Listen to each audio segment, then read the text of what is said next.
La felicidad es este cuento de la queridísima María Teresa Andrueto. Ella nació un 26 de enero de 1954 en Arroyo Cabral. Es hija de un piamontés que se había adherido al movimiento partisano y que llegó a Argentina en 1948. Y es hija de una descendiente de piamonteses afincados en la llanura.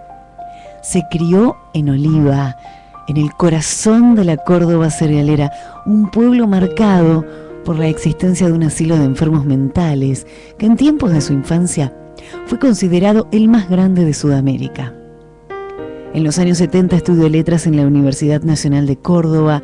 Después de una breve estancia en la Patagonia y de años de exilio interno, al finalizar la dictadura contribuye a formar un centro especializado en lectura y literatura destinada a niños y jóvenes, y ejerció la docencia, coordina talleres de escritura. Todo ello ocurre en la ciudad de Córdoba. En 1992 escribe su novela Tama, que obtiene el Premio Municipal Luis de Tejeda y que a partir de esa circunstancia comienza a publicar la escritura que tiene acumulada. Vasta, prolífica, encantadora.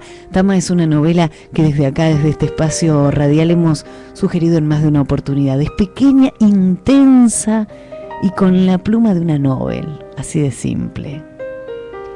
Palabras al rescoldo, El anillo encantado y Misterio en la Patagonia, todas ellas publicadas luego de Tama, principio de una serie de publicaciones que no ha cesado hasta entonces, hasta ahora. La mujer en cuestión, Estéfano, son novelas al igual que Lengua Madre. El libro de cuentos Todo movimiento es cacería, los poemarios Kodak, Pavese y otros poemas, Beatriz. Su obra ha sido reconocida con numerosos premios y distinciones, entre otros, Premio Novela del Fondo Nacional de las Artes, Premio Novela Luis de Tejeda, Premio Internacional de Cuento Tierra Ignoto, y lo que nos ha llenado de orgullo a los argentinos, el Premio Hans Christian Andersen, que es como el Nobel de la literatura, pero en lo referido a la literatura infantil y juvenil. El cuento de esta maravillosa escritora argentina se llama La felicidad.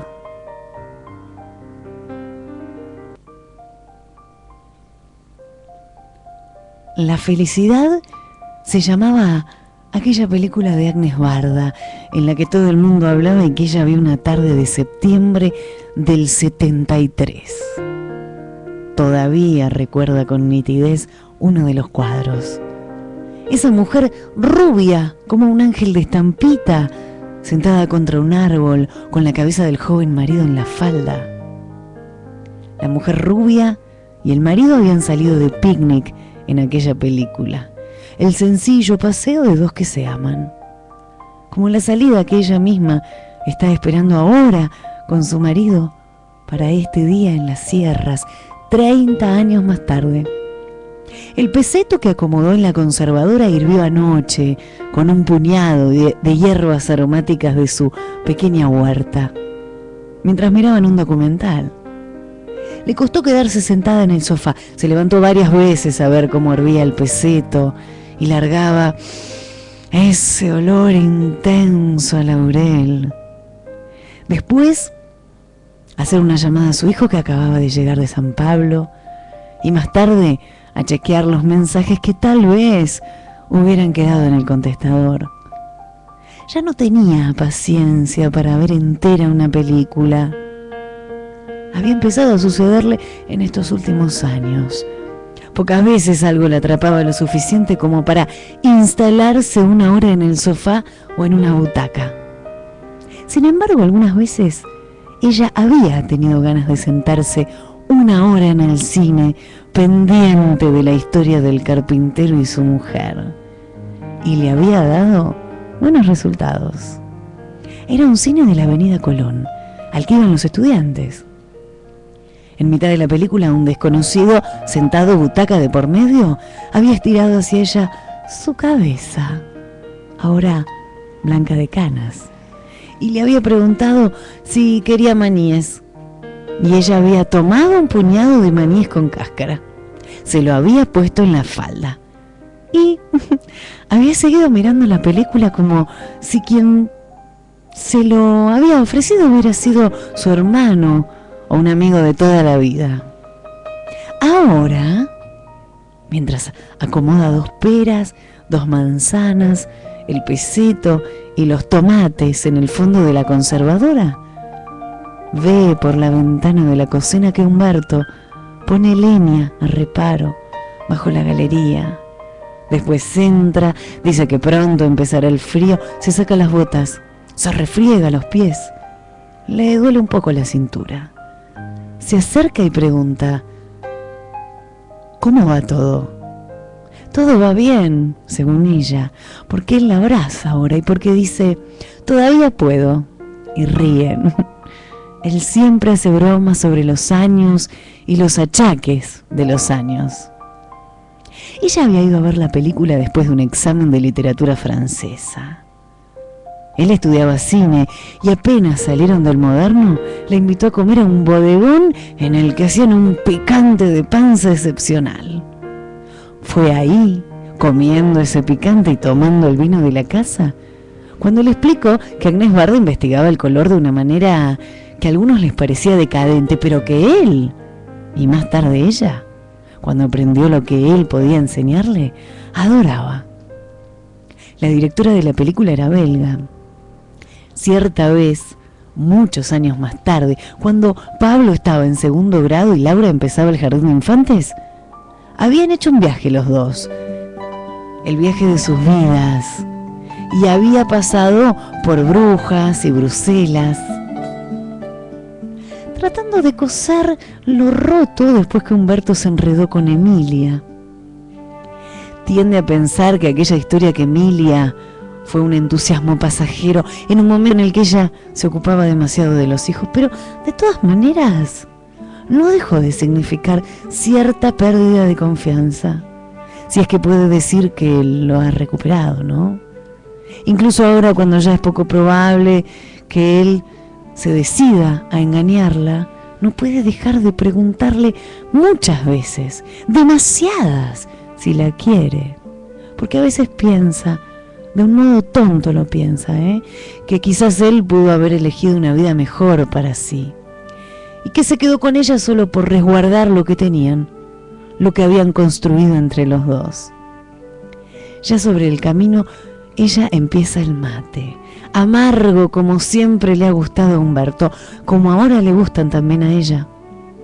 Sabe que la felicidad es algo que solo se logra en unión con otro, que no es posible ser feliz sin esa alianza, y entonces, si es así como ella cree, debe reconocer que pese a todas las cosas que le han pasado, se podría decir, sin faltar a la verdad, que son felices, porque la alianza que han construido, aunque tuvo sus fisuras, se ha amalgamado bastante bien. No es buena esta yerba, dice él. En la película, los 4 actores que representaban a la familia del carpintero enamorado, el protagonista, su mujer y sus 2 hijos, eran en el mundo, que está fuera del cine, también una familia, la familia Drut. Rieron juntos por primera vez cuando, volcando un vino oscuro desconocido desde la boca del pingüino blanco al vaso de vidrio azul, en aquel bodegón mendocino, él le preguntó cómo se llamaba y ella dijo: Teresa. Rieron, porque ese era también el nombre de la protagonista de la felicidad. Él no mide sus fuerzas, ni siquiera ahora que tiene más de 50. Los años han pasado raudos desde aquella tarde, han pasado para los dos, pero él sigue siendo de algún modo aquel joven que jugaba básquet y trabajaba en el centro de estudiantes. Una combinación que a ella le pareció enseguida irresistible. Él seguía siendo, y era de agradecer, aquel muchacho que había conocido en el moderno, el que con dos amigos en un cuchitril frente a la cancha de Belgrano estaba a punto de recibirse y quería hacer cine en los barrios. Seguía siendo, y no, aquel muchacho que no pudo terminar la carrera porque un día llegaron los militares al cuchitril donde vivía, preguntaron quién era Humberto Rosales y lo metieron 8 meses dentro. Meses que parecen ahora, en estas vidas que llevan más de 5 décadas, nada. 8 meses y él salió y fue otro, porque el mundo era otro, silencioso. Y la escuela de cine había cerrado y ya no le importaba a nadie el cine en los barrios, ni importaba la nouvelle, ni parecía aceptable que, como en aquella película francesa, un marido tuviera un amante. Entonces ellos se abrazaron, con desesperación se abrazaron, se cobijaron en una casa en las afueras de la ciudad. Él consiguió un trabajo como viajante de comercio, al poco tiempo nació Pablo, fue corriendo la vida de todos los días y cada cosa sucedió como tenía que suceder. Han pasado el embalse, el embudo y las 9 curvas y toman ahora el camino a San Miguel de los Ríos. La felicidad es una prescindencia de necesidades, algo que por eso mismo solo se puede alcanzar en la madurez. Esta madurez que ha llegado para ellos plena y sin privaciones. Como la película de sus vidas, aquella que habían visto los dos en aquel cine, fue pasando, arrastrados los espectadores, ella y el muchacho de entonces, que la imitaba con maníes, por esa mujer rubia que comprendía que estaba de más en el mundo. Aceptar las cosas como son parecía lo más difícil. El paso a la felicidad, comprender a Humberto, sentir que pese a todo era otra vez suyo, porque Emilia había decidido dejarlo, o quizá lo había decidido él. Primero le gustó pensar en esta posibilidad. Él había dejado a la otra por ella, pero después, con lo que pasó, por muchos años, quiso que Emilia lo hubiera dejado a Humberto. Ahora, entre lo que deseaba antes y lo que empezó a desear después del accidente de Emilia, ya no puede precisar de qué modo le transmitió a Humberto la ruptura. Solo recuerda que tuvo que luchar para retenerlo. A veces es necesario que alguien muera para que otros vivan como quieren, le había dicho una amiga, y eso es lo que había terminado por hacer Emilia después del affair con Humberto: morir en un accidente doméstico. Absurdo, a decir de su hermana, que vivía con ella, porque había resbalado en la cocina de un modo tonto, imprevisible, y se había desnucado sin un quejido siquiera. Así había hecho también la protagonista de aquella película francesa. Había decidido irse, dejarle lugar al amante, dejar libre el camino para dos, en un triángulo muy al gusto de la época. Es increíble cómo se pone el bosque en otoño. La hojarasca amarilla y la luz que se filtra en la mañana de abril pueden hasta hacer olvidar que hace unos meses hubo ahí un incendio. Sabe que esta felicidad ha alcanzado la consecuencia de haber obrado como obró, de haber ciertamente tolerado algunas cosas, pequeñas corrosiones atravesadas como si de una aventura se tratara. Así es como ella, ellos, a caballo de la rutina, con algunos topetazos y relinchos, se trasladaron desde aquella tarde en un cine hasta esta salida al campo. Él también ha de haber tolerado ciertas cosas, pero está segura de que ha recibido en su parte una dedicación sin restricciones. Ella no tuvo amantes. Eso es algo que nunca le atrajo. Siempre deseó una vida sencilla. En el puesto que está poco antes del ripio se han detenido a comprar un pan casero. Parece una tontería, pero en ese pan está casi todo el bienestar que ahora persigue. ha encontrado cierta felicidad a medida que fue disminuyendo el deseo. Este pan, dice él, sabe bien.